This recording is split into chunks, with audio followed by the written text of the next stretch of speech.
Hello and welcome to एडॉन। हमारा आज का क्वेश्चन है define the electric field intensity and find out the expression for electric intensity due to infinite line charge. So आज हम समझेंगे what is electric field intensity and then हम calculate करेंगे an expression for electric intensity due to infinite line charge. So सबसे पहले बात करते हैं कि इलेक्ट्रिक फील्ड इंटेंसिटी क्या होता है।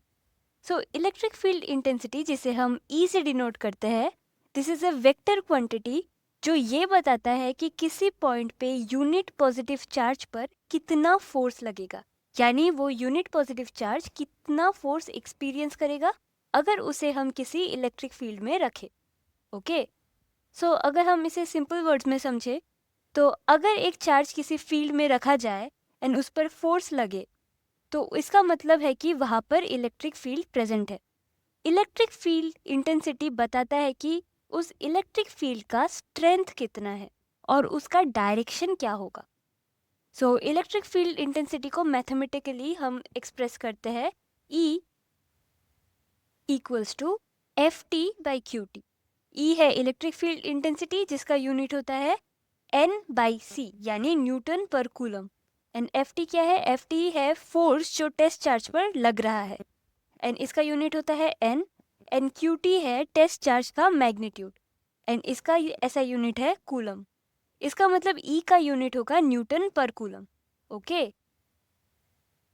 नाउ ये इलेक्ट्रिक फील्ड इंटेंसिटी दो चीज़ों पर डिपेंड करता है।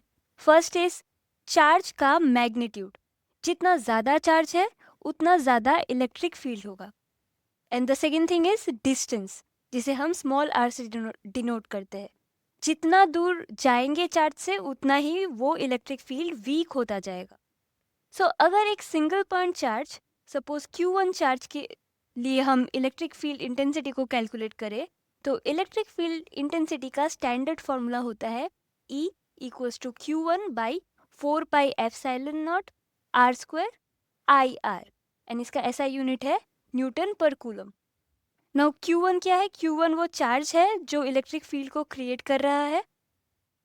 R इज द डिस्टेंस जहाँ फील्ड मेजर हो रहा है एंड एप्सिलॉन नॉट क्या है? Epsilon not is the free permittivity of the free space. Okay, and इसका वैल्यू एक कांस्टेंट वैल्यू होता है। नाउ हम इलेक्ट्रिक फील्ड इंटेंसिटी को कैलकुलेट करेंगे for a infinite line charge. Okay, so let's draw the figure first. So let's consider a thin wire that is infinitely long, एक बहुत लंबा वायर जो इनफाइनाइटली एक्सटेंडेड है एंड जो positive charge से loaded है। ओके, सो ये पॉजिटिव चार्ज से लोडेड है, infinite long wire. Now L is the length of the wire and इस वायर पर चार्ज यूनिफॉर्मली डिस्ट्रीब्यूटेड है एंड इसका लीनियर चार्ज डेंसिटी हम डिनोट करेंगे लैम्डा से। Okay, lambda is the linear charge density. Now हमें इस वायर के किसी भी पॉइंट के पास इलेक्ट्रिक फील्ड इंटेंसिटी को कैलकुलेट करना है जो उस पॉइंट से r डिस्टेंस पर है। ओके, उस पॉइंट से r डिस्टेंस पर है। नाउ जब एक इनफाइनाइट लाइन चार्ज होता है तो इसका इलेक्ट्रिक फील्ड हर डायरेक्शन में सिमेट्रिक होता है। ओके, एंड इसका मतलब क्या हुआ? इलेक्ट्रिक फील्ड जो E है सिर्फ रेडियल डायरेक्शन में होगा, मतलब वायर के परपेंडिकुलरली आउटवर्ड या फिर इनवर्ड होगा। एंड इलेक्ट्रिक फील्ड का मैग्नीट्यूड भी हर जगह सेम होगा अगर डिस्टेंस सेम हो। ओके, एंड इस वायर के ऊपर या नीचे फील्ड जीरो होगा क्योंकि वो डायरेक्शन में कोई नेट फोर्स नहीं होगा। नाउ इस एक इलेक्ट्रिक फील्ड इंटेंसिटी को कैलकुलेट करने के लिए हम गॉसेस लॉ को यूज करेंगे। सो गॉसेस लॉ क्या कहता है? अगर हम एक क्लोज सरफेस को सिलेक्ट करते हैं तो टोटल इलेक्ट्रिक फ्लक्स उस सरफेस से पास होने वाले चेंज पर डिपेंड करेगा। सो इस केस में हम एक सिलिंड्रिकल गॉसियन सरफेस कंसिडर करते हैं जिसका रेडियस r है एंड लेंथ l है। ओके, क्यों? क्योंकि एक इनफाइनाइट लाइन चार्ज के लिए cylindrical Gaussian surface best choice है क्योंकि इलेक्ट्रिक फील्ड रेडियल डायरेक्शन में होता है एंड कर्व सरफेस के हर पॉइंट पे फील्ड का मैग्नीट्यूड सेम होगा। ओके, इसीलिए हम सिलिंड्रिकल गॉसियन सरफेस चूज करेंगे। Now, according to Gauss's law, closed integration taken over the surface E dot ds is equals to charge enclosed divided by epsilon not, है ना, ये हम जानते हैं. नाउ सिलिंड्रिकल सरफेस का कर्व सरफेस एरिया क्या होता है? कर्व सरफेस एरिया जिसे हम S से डिनोट करते हैं for a cylinder that is equals to 2πrl, हम जानते हैं. नाउ इसे हम ds के जगह सब्स्टिट्यूट कर सकते हैं. सो इस गॉसियन सिलिंड्रिकल सरफेस में जो चार्ज एनक्लोज्ड है वो कितना होगा? The charge enclosed will be Q equals to lambda L. Lambda क्या है? Linear charge density, and L है लेंथ ऑफ द सिलेंडर. अब हमारे पास चार्ज एनक्लोज्ड का वैल्यू है एंड S का भी वैल्यू है कर्व सरफेस एरिया का. हम सिंपली इन वैल्यूज को इस गॉसियस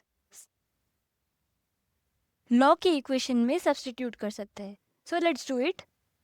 सो this will become E dot 2πrl equals to lambda L divided by epsilon naught. Now L को हम कैंसिल आउट कर सकते हैं, देन इस साइड E बचेगा. This will become lambda by 2πr epsilon not. Okay, so here we can see जो electric field है इसका मैग्नीट्यूड इन्वर्सली प्रोपोर्शनल है R से, यानी जितना दूर जाएंगे उतना ही इलेक्ट्रिक फील्ड वीक होता जाएगा. So E is inversely proportional to R, यानी डिस्टेंस. एंड हम देख सकते हैं कि अगर लैम्डा पॉजिटिव है तो E आउटवर्ड होगा, एंड अगर लैम्डा नेगेटिव है तो E इनवर्ड होगा. वायर के ऊपर एंड नीचे कोई फील्ड नहीं होगा, सिर्फ रेडियल डायरेक्शन में ही फील्ड होगा. ओके, सो यही हमें कैलकुलेट करना था. सो E का डायरेक्शन चार्ज के नेचर पर डिपेंड करता है, जितना दूर जाएंगे उतना फील्ड वीक होगा.